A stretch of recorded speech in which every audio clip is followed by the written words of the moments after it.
Quick note, we're still adding content to the coupon course. It is still on pre-sale for only $20, so get in now, bro. Believe me, you'll be glad you did. What's up, everybody? This is your boy Chainsaw. We're going to try something a little bit different here.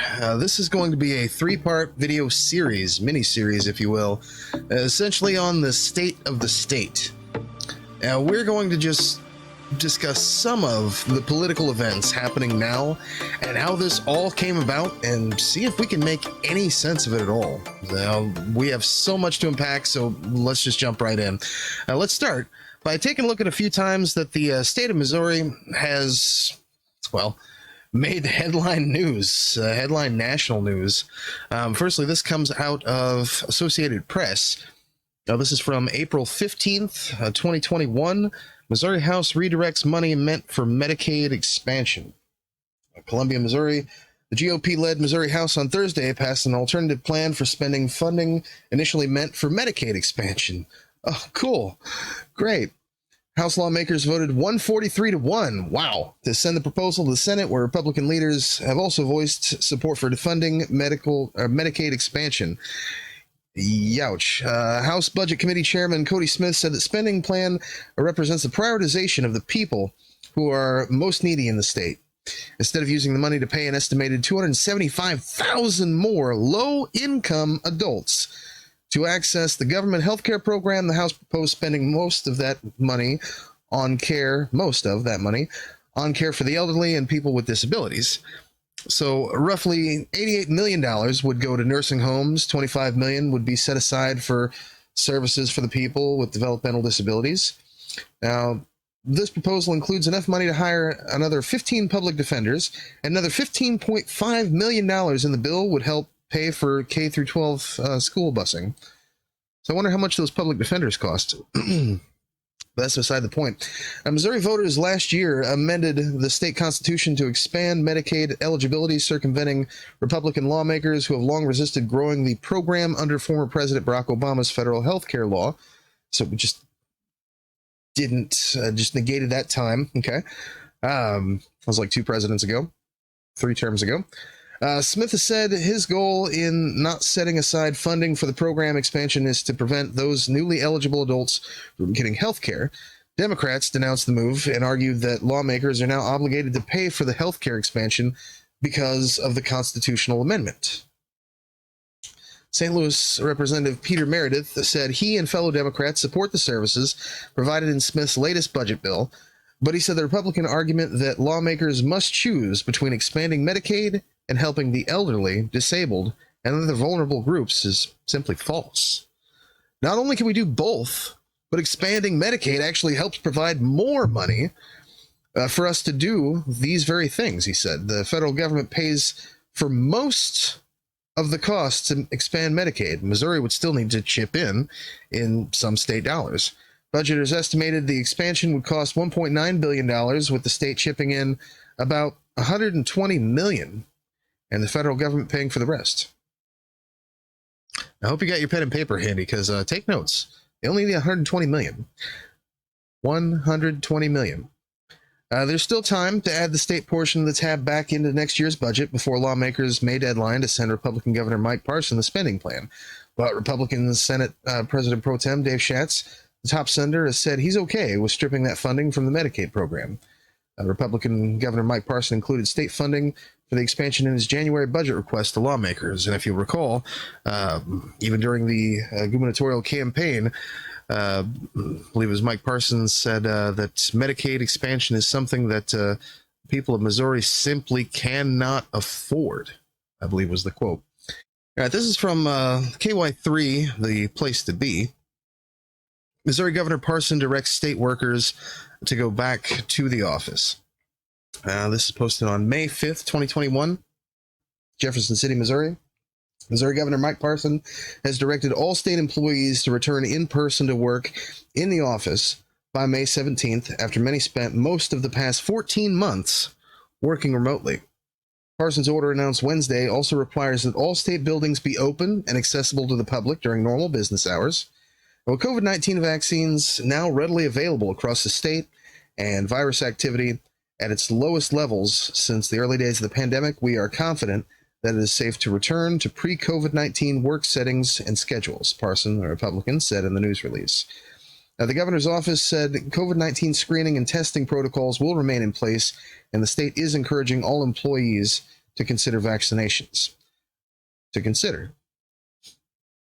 Great. The state health department reported 454 additional confirmed cases and 4 more deaths.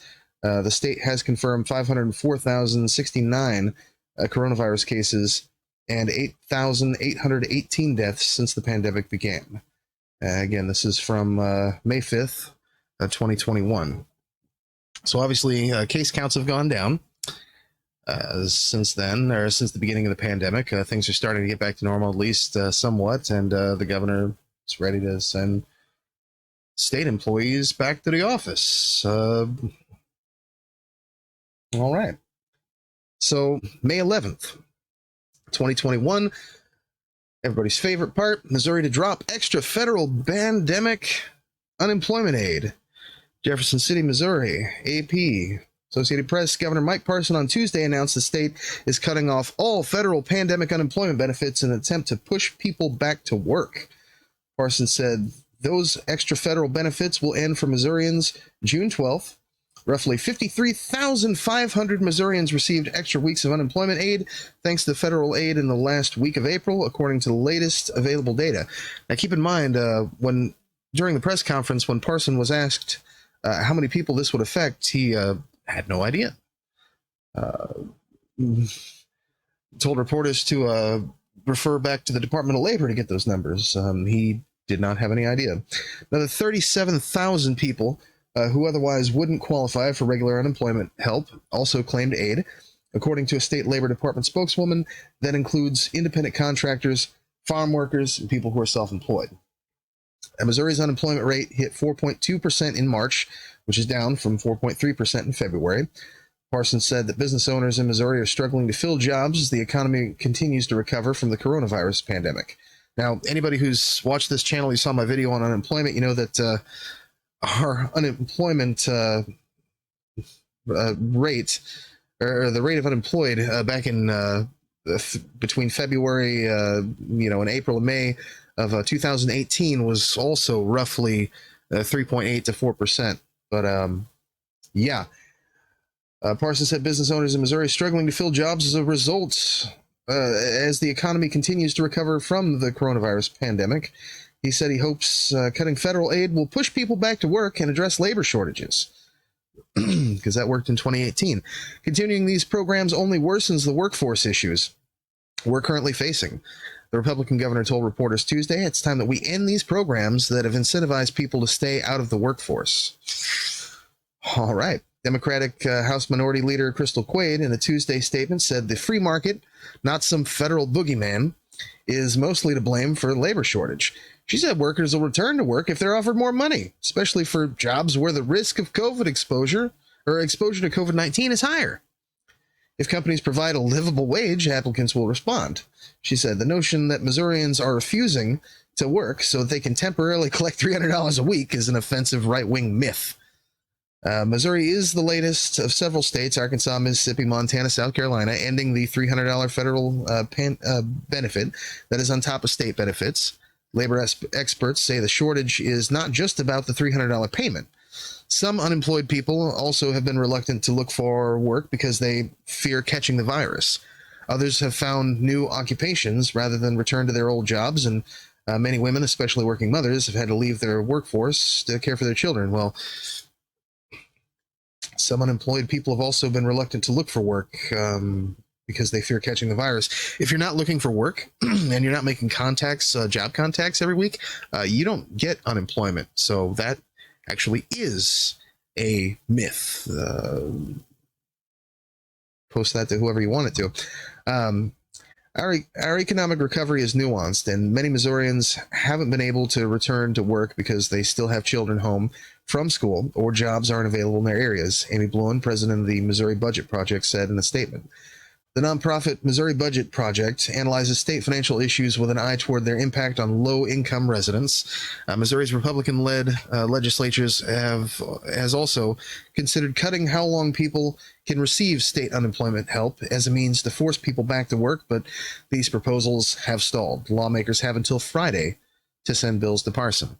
So the governor was planning to cut unemployment benefits, and apparently so was the General Assembly. So great.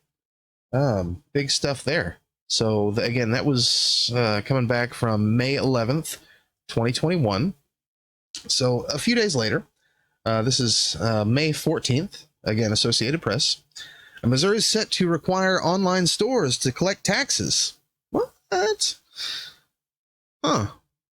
Missouri is set, Jefferson City, Missouri is set to become the last state to require out-of-state online stores to collect taxes on residents' purchases after the GOP House gave its approval Friday. House members voted 145 to 6 to send an online sales tax bill to fellow Republican Governor Mike Parson, just hours before lawmakers' 6 p.m. deadline to pass legislation. Parson appears likely to sign the bill. He's called on lawmakers to pass such legislation in the past. Bipartisan proponents have argued that it's unfair that local Missouri stores have to charge sales taxes while out-of-state online retailers don't. Now, we have had to level the playing field for them, Democratic's St. Louis Representative Steve Butt said Friday. Missouri is the only state with a sales tax that hasn't approved some kind of requirement that out-of-state online stores collect taxes on items sold to residents. Buyers are still required to pay that tax, but many people don't know that, and it's challenging to enforce without the help of retailers. Diane Yetta, the president and founder of the Sales Tax Institute, said that meant Missouri lost out on potential revenue during the coronavirus pandemic, as many people opted to buy online. The budget impact of the pandemic was really probably hardest felt by Missouri because they didn't have that, Yetta said. The legislation would require out-of-state retailers with at least $100,000 of annual sales in Missouri to collect state and local taxes beginning in 2023. It also would require online marketplace facilitators to collect Missouri's taxes on sales made through their sites beginning in 2023. The Missouri Municipal League described the legislation as a big win for cities and local businesses. The unfair advantage of out-of-state vendors it had is now fixed, said Chuck Cavely, a Maryland Heights Council member and president of the Municipal Association. They'll simply pay the same level of taxes that our local businesses have been paying for decades, and that money goes directly to critical services such as first responders, street repair, park maintenance, and so much more. So how much are we talking about here? As part of the deal to boost tax collection from online sales, lawmakers agreed to cut state income taxes. Okay, the individual income tax rate would fall by 0.1% percentage point in 2024, and could fall by an additional two additional 0.1 percentage points increments in subsequent years if Missouri's net general revenues grow by $150 million. $150 million, huh? Ain't that unique? Maysville Republican Representative Jay Eggleston, top negotiator for the bill, said including the income tax cut was a top Republican priority to make sure this was not accidentally harmful to our citizens. Another provision would create a state tax credit for lower income working families modeled after the existing federal earned income tax credit. That tax credit would start in 2023 and could increase in size in subsequent years, but only if Missouri's revenues grow by at least $150 million. The legislation also would exempt federal coronavirus relief payments from state income taxes. So, all right, so we're raising taxes, at least on items sold online. So a few days later, Centene, this is again from Associated Press, May 19th, 2021, Centene CEO, Missouri Medicaid decision an embarrassment. May 19th, the CEO of Centene Corp has called Missouri an embarrassment after Republican Governor Mike Parson and the GOP-controlled legislature failed to approve funding for voter-approved Medicaid expansion. St. Louis Post-Dispatch reported Wednesday that Centene Chief Michael Niedorf made the comments to Health Payer Specialist, a health industry trade publication. As the largest provider of Medicaid in the United States and a Fortune 42 company, I have to ask myself, why am I in this state? Nadorf said, this is a state that frowns on this business. What am I doing here? It's an embarrassment, he added. The comment raised further concern about Centene's future in the St. Louis area, where it's among the region's largest employers. Centene announced in June, it would add thousands of jobs in North Carolina rather than St. Louis County, with Nador citing worries about crime in St. Louis. A Medicaid expansion approved by voters in August would bring health coverage to 275,000 low-income adults starting in July, but without funding, it's expected to end up in court. In an emailed statement, Parsons said Medicaid expansion can't proceed without a revenue source or funding from the legislature. He said he's grateful for Centene's investments in Missouri, obviously. So there's definitely that. So potentially lost jobs going to another state. Obviously crime, but I'm sure we'll find a chance to get into that at some point in the future. And speaking of the future, we'll fast forward to June 30th, 2021. Again, Associated Press, Parsons signs bill requiring online sales tax collection. So Governor Mike Parson on Wednesday signed a bill to require out-of-state online stores to collect sales taxes on purchases made by Missouri residents starting in 2023. Missouri's the last state. Bipartisan proponents of the new law have argued that it's unfair for local Missouri stores to required to charge sales tax, and some out-of-state online vendors have been able to avoid collecting the tax. It's a big deal for small businesses, especially after everything we've been through in the crisis over the last 15 to 16 months, Parson said, referencing the local hit because of the coronavirus pandemic. Legislation will require out-of-state retailers with at least $100,000 annual sales in Missouri to collect state and local taxes beginning 2023. It will also require online marketplace facilitators to collect Missouri taxes on sales made through their sites beginning 2023. It never made sense to place our own Missouri employers at a disadvantage against out-of-state online retail giants, Missouri Chamber of Commerce and Industry President CEP Dan Meehan said in a statement. With the risks of pandemic starting to dissipate, creating a level playing field will help encourage Missourians to patronize local stores and reinvigorate our economy. With the risks of the pandemic starting to dissipate. Boy, hindsight's 2020, isn't it? So we'll jump right into that in a moment. So again, this was June 30th. Parsons set site deadline for Missouri Medicaid funding fix. All right. Missouri Governor Mike Parson on Monday set a tight deadline, rather, for lawmakers to work out a deal on critical piece of Medicaid funding. If lawmakers can't find a solution by noon Tuesday, Parsons said he'll cut $722 million from the state budget July 1st. That includes close to $182 million in state funding and would hit programs ranging from K-12 school busing to nursing home care. The implications of this are huge, Parsons said. At issue is a tax on hospitals and other medical providers that's used to draw down federal Medicaid funding. Parsons said without the tax, the state face a nearly $1.4 billion funding gap over the next 2 years. The tax is now tangled in an effort by some anti-abortion lawmakers to ban Medicaid coverage for some contraceptives. Those lawmakers are trying to attach the ban to the tax.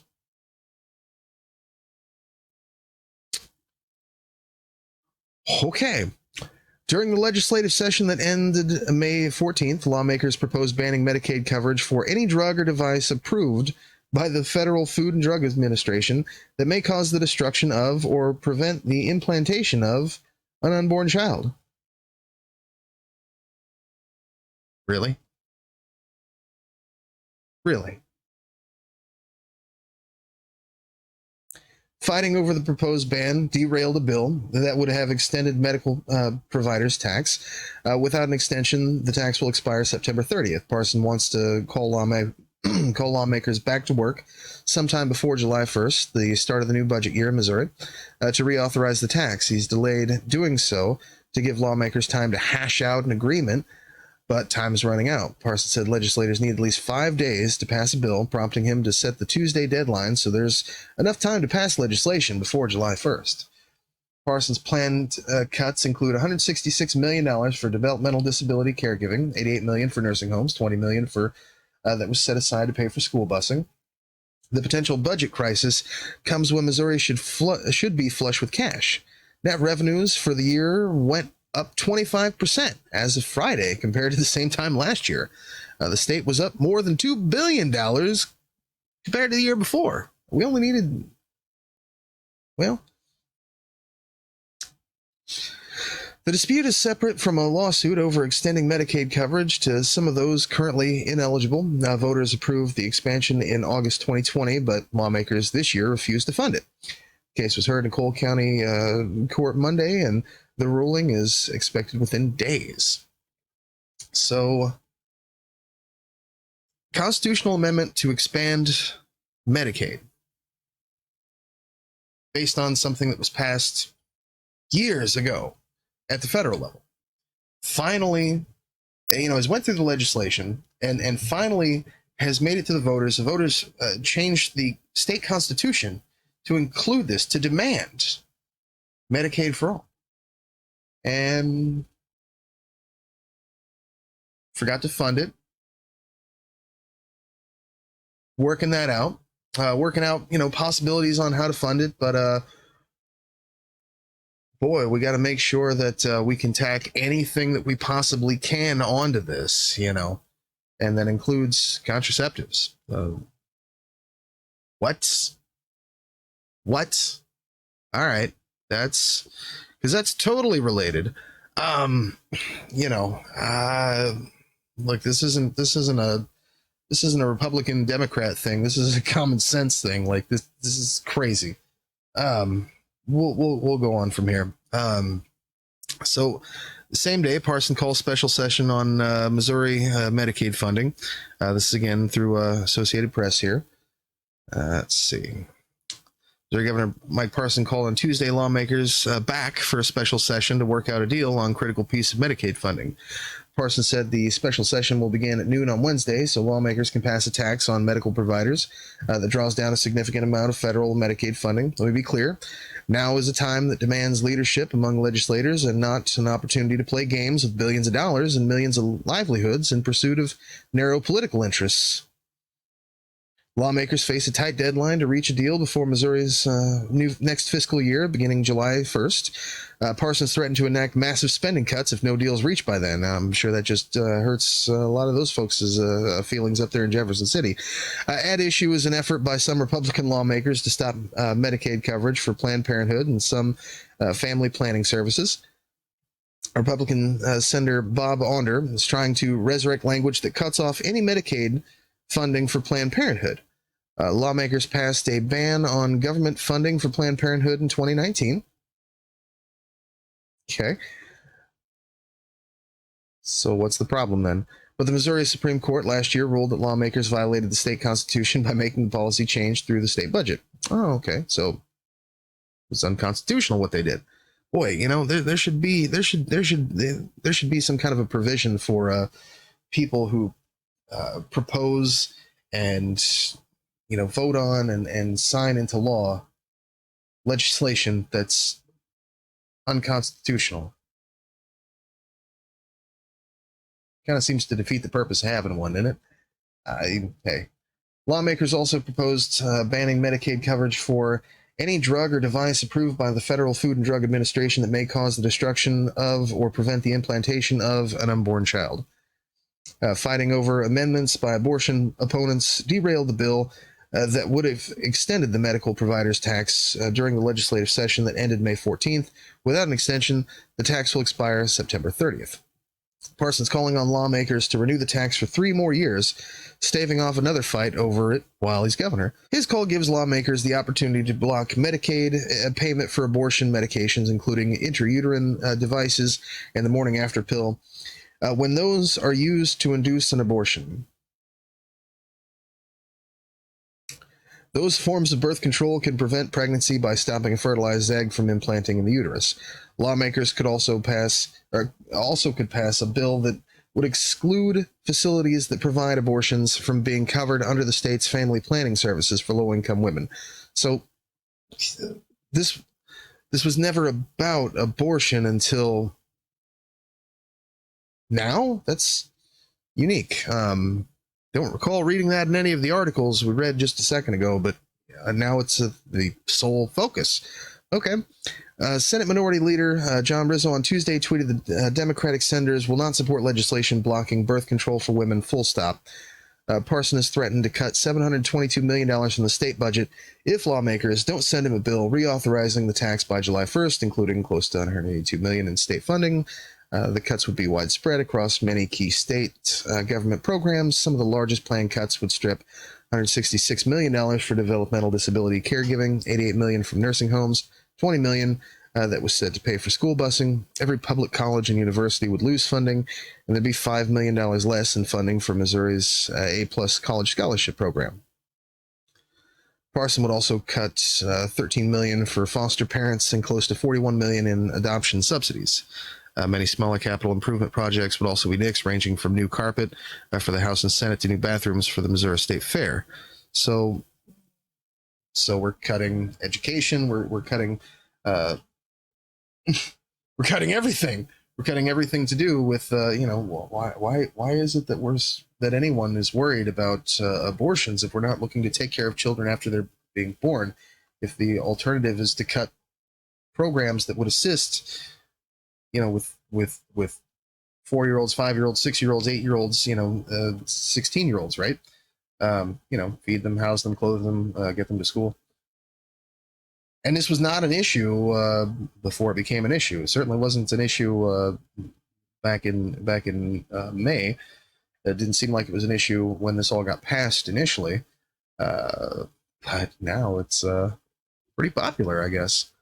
That's unique. So June 26th, Missouri Senate votes to renew key tax for Medicaid funding. Missouri senators passed a bill to renew key tax for Medicaid funding early Saturday after hours of debate over coverage of family planning services. The GOP-led Senate voted 28-5 to send the bill to the House. Senators were able to advance the bill after some Republicans joined with Democrats to vote down a proposal that sought to cut off any government money for Planned Parenthood. Missouri already bans any Medicaid funding from being used to pay for abortions. Shall I read that again? Missouri already bans any Medicaid funding from being used to pay for abortions. So why did I just waste the last 12 minutes reading those two articles? But the Missouri Supreme Court last year overturned another provision in the state budget law forbidding Medicaid reimbursements to any Planned Parenthood clinic, even those that don't provide abortions.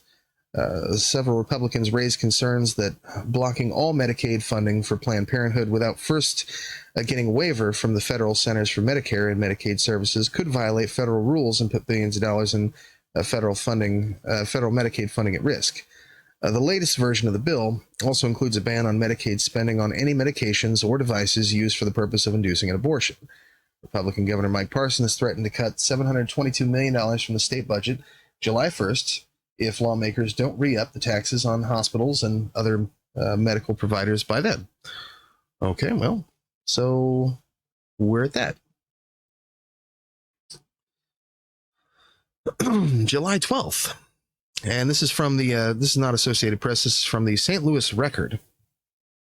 July 12th, 2021, Governor Parsons signs legislation to protect businesses from meritless pandemic lawsuits. Now, if you recall, this was a big issue that Mitch McConnell had during the second COVID relief package. Basically, it was their entire GOP party platform was to include, or at least the big holdup between the Republicans and Democrats was that the GOP, led by Mitch McConnell, was looking to push for liability protections within the second COVID relief package.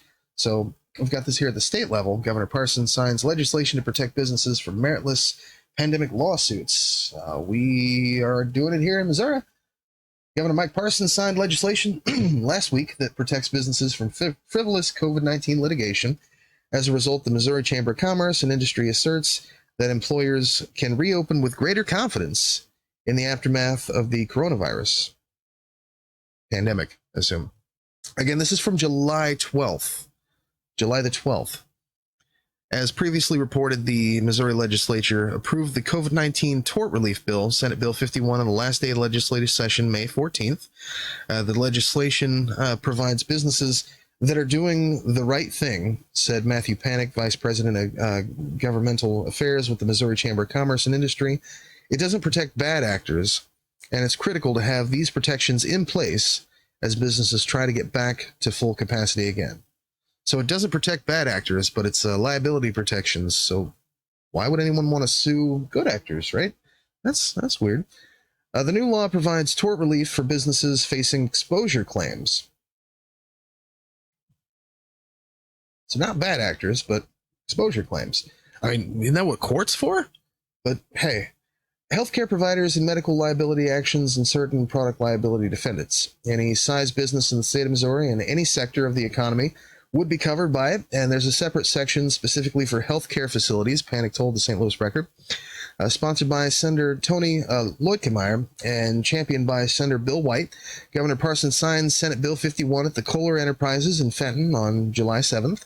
When COVID-19 first struck Missouri, healthcare providers, manufacturers, businesses, churches, schools, and other entities quickly altered their operations to protect public health and accommodate the needs of Missourians. And they should not be penalized for their efforts, said Governor Parson in a statement online. Well, why would they be? If they alter their operations to protect public health, why would they be penalized for that? Okay.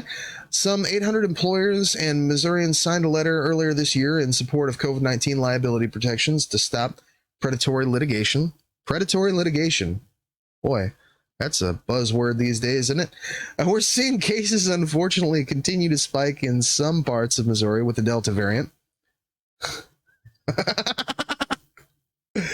I'm sorry. I just really want to read that again. We are seeing, unfortunately, seeing cases, unfortunately, continue to spike in some parts of Missouri with the Delta variant, Panic said in an interview. Vaccinations will certainly help. We're promoting vaccinations, and a lot of employers are encouraging vaccinations of their employees. That does seem to help. We'll see where the summer takes us and where the number of positive cases continues. Boy, that's kind of just in time, isn't it? That was July 12th. It's July 16th.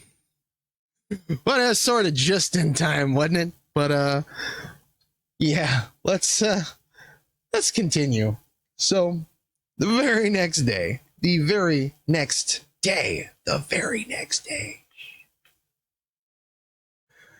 Parson signs off on first Missouri gas tax hike in decades. Okay, so obviously we're still good, full steam ahead, right?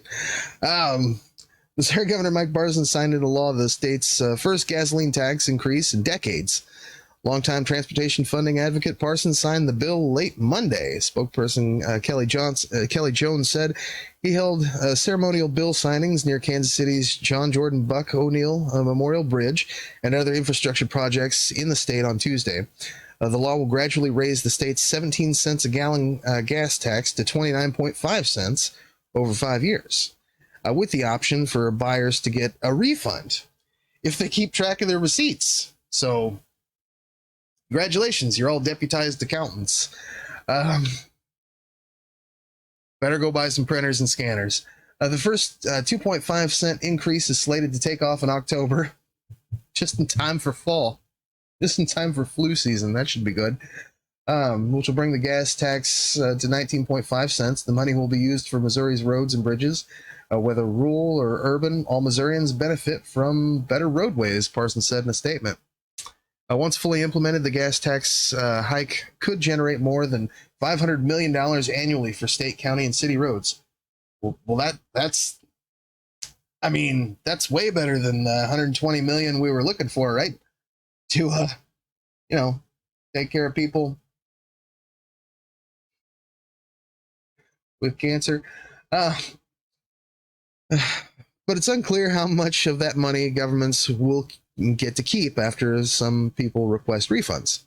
Of course. The idea is that they're targeting out-of-state travelers. So if you're a Missouri resident, obviously you can, request a refund by keeping your receipts, because you're now all deputized accountants. And be sure and file that on your tax return. So every single time you go to the pump, better bring that file cabinet. Dan Mean, the Missouri Chamber of Commerce and Industries president and CEO, said bolstering infrastructure with money from the gas tax will help the state capitalize on its location to become a logistics hub for the Midwest and for North America. I think the federal government was talking about an infrastructure plan, but I don't know if they're talking about that so much right now. They're talking about other stuff. The Missouri Department of Transportation estimated that the state faces $745 million annual funding gap for roads and bridges. A conservative advocacy group's Missouri chapter launched an effort to put the gas tax hike to a public vote just days after lawmakers passed it. If Americans for Prosperity Missouri collects enough voters' signatures, the law will go before voters next year. Tax increases are widely unpopular among Missouri voters. I can only imagine why, since voters approved a constitutional amendment in 1996 requiring all tax increases over a certain amount to go to a statewide vote. Not a single general tax increase has passed. Most recently, voters in 2018 shot down a 10 cents per gallon tax increase that the legislature put on the ballot. So, raising taxes. I mean, raising taxes that would definitely be enough to pay for Medicare for all, or Medicaid for all, but we got other plans for that. But just raising taxes, liability protections. There's only, we're in the clear, right? Everything's doing just fine. With COVID, there's no need to worry. We're all good there. July 13th, can't make this stuff up, man. July 13th. This guy's had a really busy day. Missouri governor to end limits on college tuition increases. What? Missouri college and university officials will be able to raise tuitions as much as they want under legislation that Governor Mike Parson's signing. Spokeswoman Kelly Jones said the Republican governor will sign the bill on Tuesday. Currently, public colleges and universities can only raise a tuition a limited amount to keep up with inflation, compensate for cuts in state aid, or to keep up with the average tuition rates across the state. The new law allowed college officials to raise tuition as much as they want beginning July 2022. Schools also be allowed to charge different tuition rates for different degrees, a change aimed at letting colleges set higher tuition in fields with higher education costs. All right. Well, the wide-ranging legislation also will let college athletes profit off their fame and celebrity. Although the NCAA preemptively scrapped its rules against that earlier this month, Missouri joins a growing list of states that have enacted laws allowing student athletes to earn money for autographs, sponsorships, or use the use of their names, images, likenesses, or athletic reputations. Now, that's going to be a unique one there because, just keep your eyes peeled. I don't cover too much on that, but that's a very, very much developing case. You've got local representatives who have been looking more into how that's going to affect, because I believe, and if I'm wrong, mention in the comments section, I believe that they're going to allow certain tax credits for that, based on the contributions to these schools. So yeah, something to take a look at here. So again, July 13th, man, it's a busy guy, our governor. Again, Associated Press, Missouri Medicaid expansion's fate up to state Supreme Court. Wow. Can't even figure it out. And over what? I mean, we found out where the money could come from, obviously, but just can't get over that whole I don't want to pay for your contraceptives thing. That's unique, which was not an issue when it was voted into place and it wasn't an issue in November when Mike Parson was running for election, and it certainly wasn't an issue in January when it was being discussed, and it wasn't an issue, a few months ago when they were trying to figure out how to piece this legislation together in the first place. It became one pretty quick, though, didn't it? Lawyers arguing over the implementation of Medicaid expansion on Tuesday told Missouri Supreme Court judges that the voter-approved constitutional amendment should stand. Judges are considering a circuit judge's decision last month to overturn the constitutional amendment to expand eligibility for the state's Medicaid program. Voters approved the amendment last year, but Republican Governor Mike Parson refused to implement it after the GOP legislature didn't provide any new funding.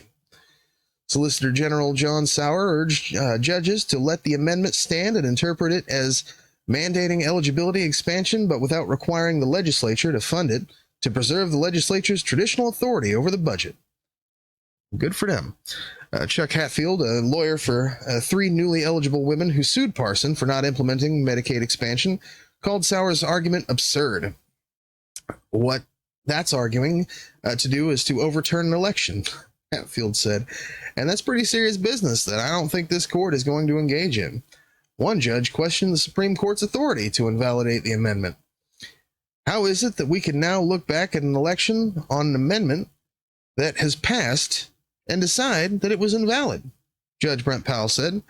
Hatfield has said lawmakers' only option to block Medicaid expansion is to defund the entire Medicaid program. The Attorney General's office in court documents urged Supreme Court judges to overturn a decision issued just last year that forced the state to pay Planned Parenthood as a way to justify lawmakers' ability to limit Medicaid funding to only some of those who are eligible. In the 2020 decision, the Missouri Supreme Court ruled that lawmakers overstepped their authority by using a budget bill to try to strip all government funding from Planned Parenthood. Judges said Missouri's Constitution prohibits lawmakers from using the budget to create policy. Undoing that decision would clear the way for lawmakers to block Medicaid expansion without sacrificing the entire Medicaid program, the Attorney General's office wrote in court filings. Without that ruling, Amendment 2 merely creates an eligibility category for Medicaid and leaves the legislature with the unfettered discretion to fund or not fund services for the newly eligible category. Lawmakers for the office wrote, "This includes the authority to do what the legislature did here, appropriate funds for the pre-expansion population, but not the expansion population, while leaving the constitutional provision creating eligibility fully intact." The Supreme Court did not indicate when judges might rule. Boy, that's really something. Forego the process. People voted. Some people really just don't seem to think that's enough. Well, and here we are at the current state, July 15th. Let's take a look. National news. Associated Press reports COVID-19 cases in Missouri reach highest level since January. Wow. O'Fallon, Missouri.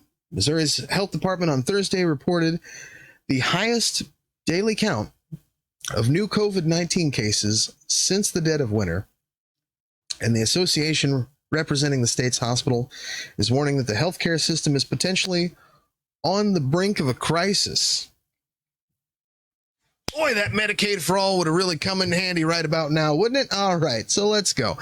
The Missouri Department of Health and Senior Services cited 2,302 newly confirmed cases of the virus, the largest one-day count since mid-January, as the Delta variant continues to spread in a state with one of the nation's lowest vaccination rates.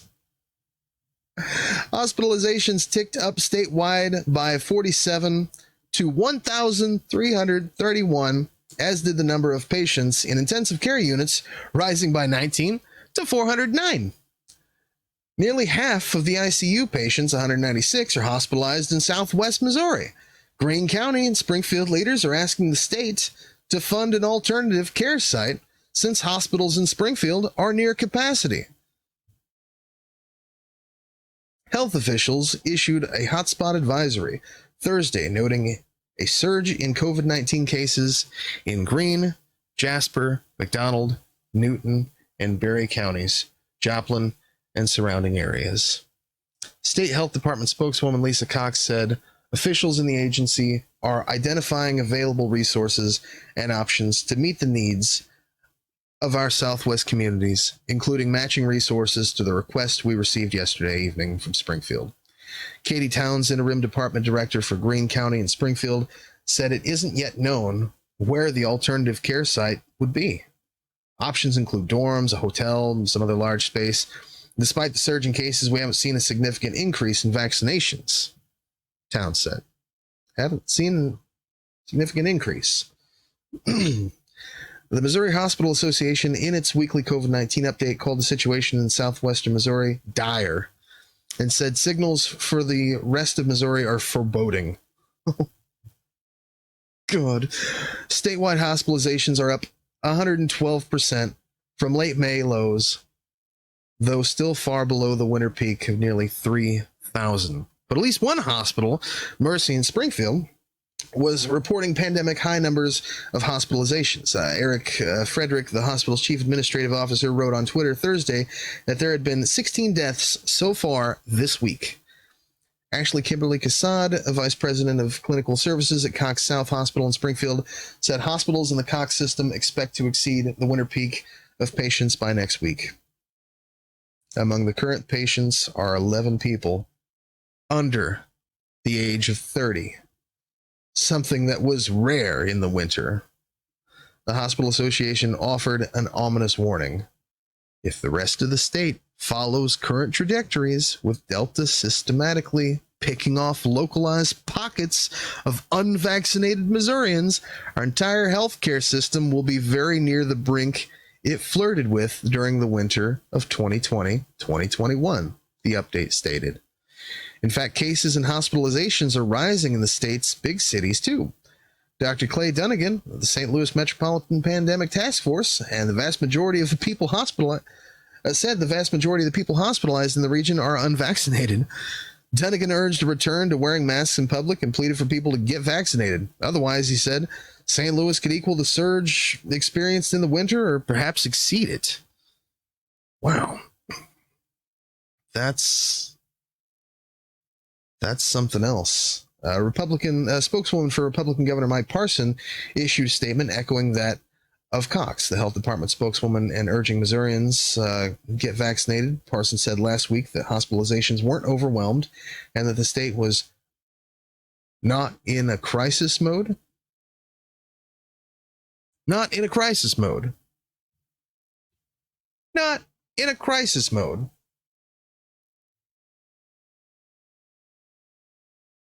You kidding me?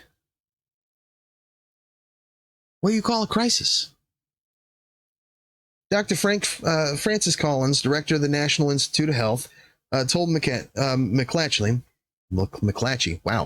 newspapers in an interview published Thursday in the Kansas City Star, where they're having some troubles up there, that Missouri is the most worrisome place in the U.S. right now, period.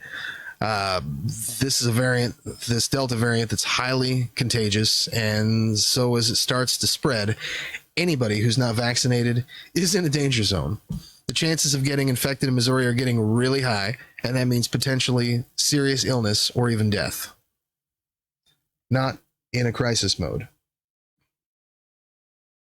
Wow. So, good thing we passed those liability protections, because, man, I'm pretty sure that, somebody be getting sued. So, something to think about. Definitely something to think about. So, then there's this. Let's pull this in here. This is from the, this is from Springfield News Leader. Is that right?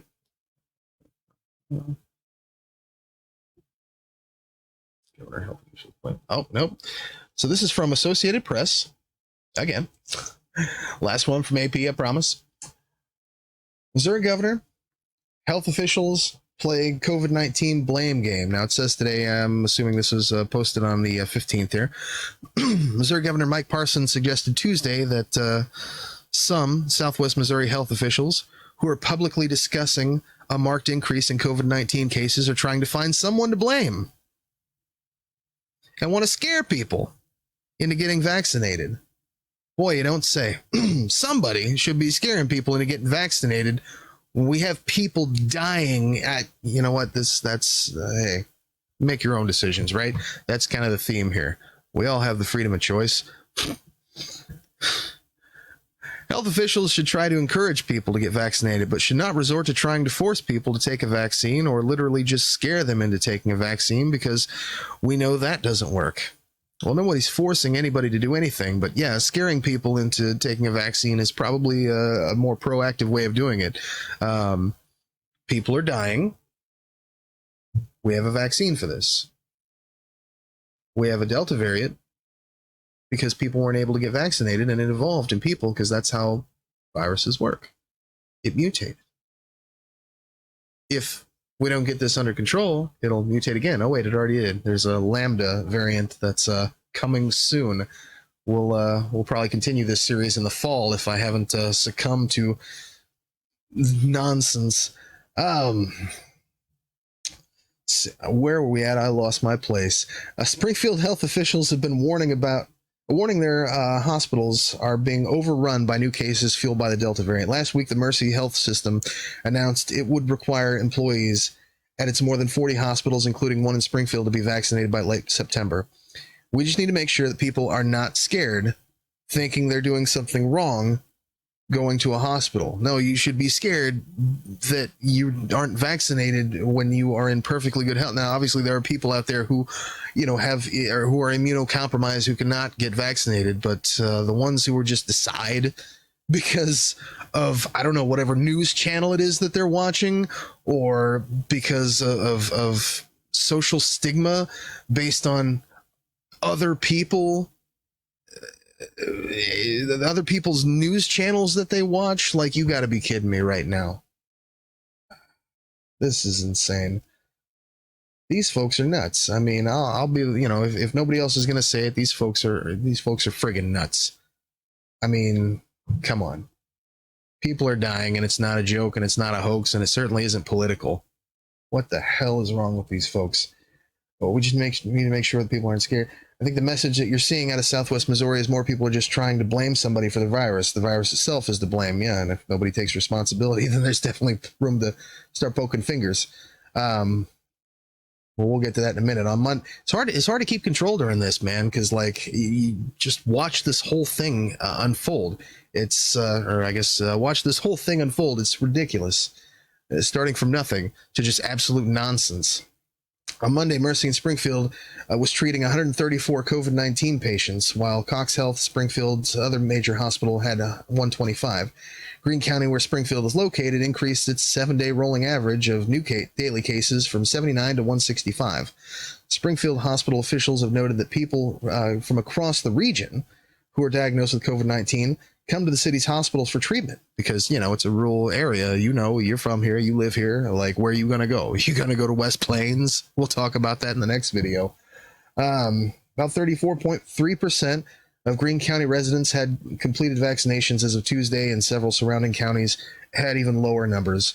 This surge in the spread of the virus has placed extreme strain on our healthcare system. Katie Towns, acting director of Springfield Greene County Health Department, told the city council on Monday. Spokeswoman for Cox and Mercy hospitals in Springfield did not immediately respond for requests for comment about Parsons' remarks. The surge prompted Springfield officials to cancel the popular birthplace of Route 66 festival scheduled for late August, citing the increasing number of cases and hospitalizations along with the region's low rate of vaccinations. And believe me, last thing those folks want to do, I'm just saying, any kind of government, whether it's city, county, state, or federal, last thing I want to do is cut out revenue sources. So stop it. The Kansas City Star reported, Springfield, Missouri Mayor Ken McClure told reporters Monday it would be impossible to enforce a new mask mandate or lockdown in Springfield. Instead, local political, public health, and church leaders held a news conference to encourage vaccinations, the Springfield News Leader reported. Parson noted that 55% of Missourians have received at least one dose of the COVID-19 vaccine, although that includes only people 18 and old. In total, 45.4% of the overall population has initiated a vaccination, and 39.8% have completed it. Less than 40%. Great. The governor said counting children in the vaccination figures is what some of them will do just to give you lower numbers to make the situation sound worse than it really is. See, this is where it gets political, folks. Yeah, this is not political. People are dying, and they, it doesn't matter if they have a big R next to their name or a big D next to their name. Whenever they go to the voter rolls, it has nothing to do with that. And anyone who says it has anything to do with that is something wrong with their brains. I don't care if you're the governor. I don't care if you're a cop. I don't care if you're a county coroner. I don't care if you're a restaurant owner. This has nothing to do with politics. People are dying, gasping for air, choking on blood in their lungs. Stop it. What is wrong with these people? Oh, worse than it really is. Oh, wow. Well, let's find out. This story was first published on July 13th, so I misspoke there. This story was published on that big day when the governor was out there signing all kinds of crazy stuff, talking about what we're going to be doing, right? And so let's just leave that one on worse than it really is. worse than it really is. I'm doing a 3-part miniseries. You really think that I want to sit here for like an hour and record a bunch of stuff? Getting excited about look, I'm vaccinated, bro. I got a P95. Like I got the big mouthpiece with the 2 things. I got the face shield. I'm good. Like you can cough in my mouth and I am going to survive this stuff. Like I care less, okay? This ain't for me. I'm good to go. Like, man, come on. This is crazy. I mean, this is absolute nonsense. So let's see how bad it can get. So this is July 15th. This is confirmed July 15th. This is actually from the Springfield News Leader. Them good folks down there. They want you to subscribe now, $1 for 6 months. And I say, well, thanks for the 3 free previews. So Springfield News Leader. Nope, that's not it. That's the same old one. We're going to come back here. Let's see, we'll go to Springfield News Leader. There we go. Health Department asks for alternate care site. Parson says for the most part, probably. Okay, great. Let's see. On Wednesday, Springfield leaders implored the state for funds to create an alternate care site so local hospitals aren't overrun amid the surge of COVID-19 in Southwest Missouri. On Thursday, Governor Mike Parson was in Springfield to sign into law the state's new gas tax and infrastructure plan. He told the news leader he couldn't commit to state funding for the site.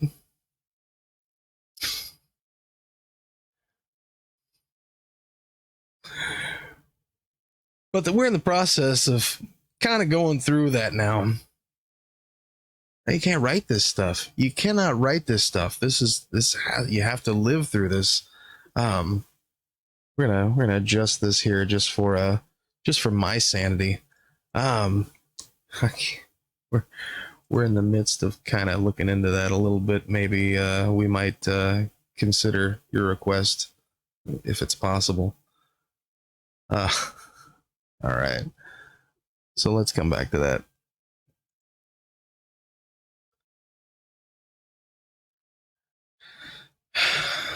And that the state will, for the most part, probably fulfill the request. He told the news leader he couldn't commit to state funding for the site, but that we're in the process of kind of going through that now, and that the state will, for the most part, probably fulfill the request.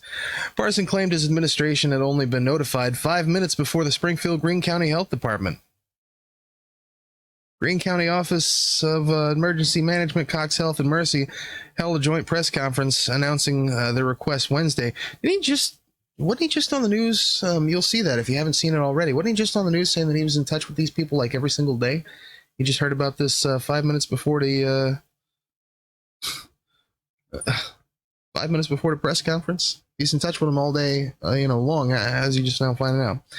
We're in the process of kind of going through that right now to see what we can deliver and what we can't, Parson said. Those are things we've done before, so I think we'll be able to do the funding. You're the governor, bro. You don't know what to do? It's real easy. You do one thing, you get whatever funding you need for something like this. What do you mean? Are you kidding me right now? Like, do you not know your job? I'm gonna hold that off. Okay. But we'll get to that.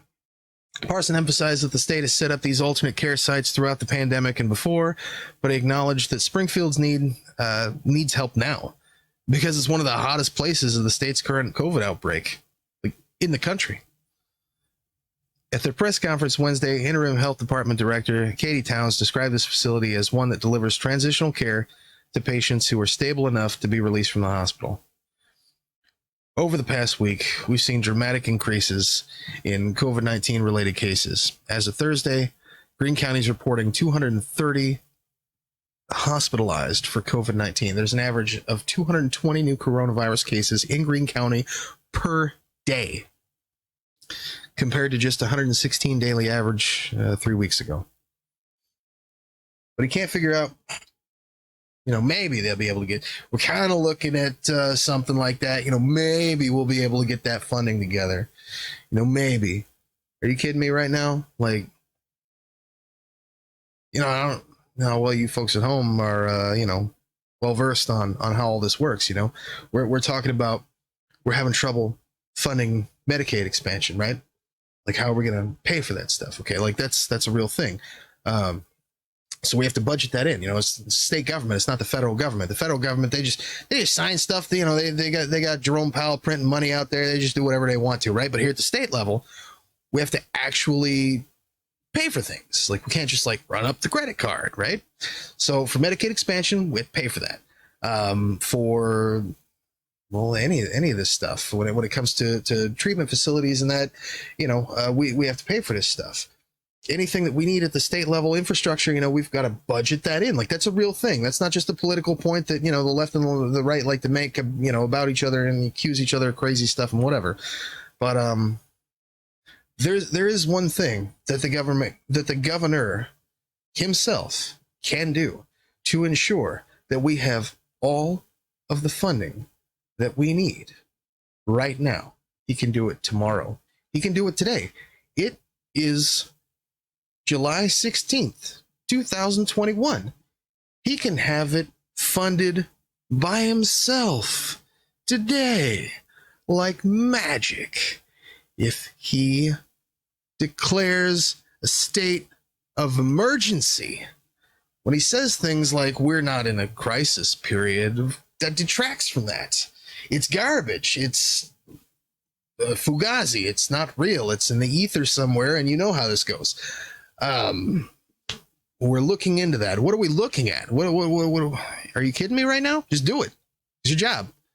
It's your job. You got the power. People are dying, and if you don't do it, it makes you look like you don't care that people are dying, and the voters are going to remember that. The voters are going to remember that, not just for you, but they're going to remember that for your dog catchers in your local counties. They're going to remember that when it comes to your local mayors that are in your party. Like, people are going to remember this stuff. So, yeah, you're a sheriff. You're a former sheriff. Like, figure it out, bro. You got one job. Do it.